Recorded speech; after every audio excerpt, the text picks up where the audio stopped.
Iran বিরোধী ঐক্য তৈরি করতেই সৌদি যাচ্ছেন ট্রাম্প।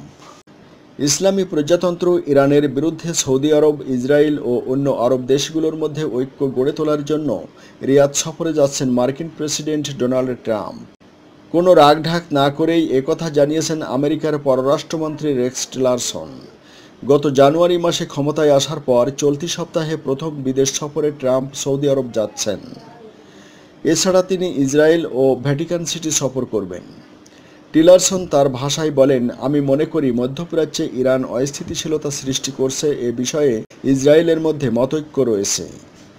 ইরানের তৎপরতা এসব দেশকে ধর্মীয় ভেদাভেদ ভুলে ঐক্যবদ্ধ করতে সহায়তা করবে।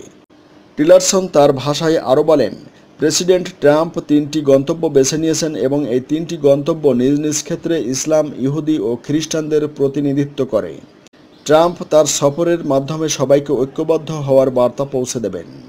ট্রাম্প এ অঞ্চলে সাম্প্রদায়িক দ্বন্দ্ব উস্কে দিতে যাচ্ছেন কিনা এমন প্রশ্নের জবাবে টিলারসন দাবি করেন, তিনি সুনির্দিষ্ট কোনো ধর্মের বিরুদ্ধে কিছু করবেন না, তবে ইরানের জনগণের মধ্যে এমন কিছু উপাদান আছে যা তাদেরকে সন্ত্রাসী ভূমিকা পালনে উৎসাহিত করে।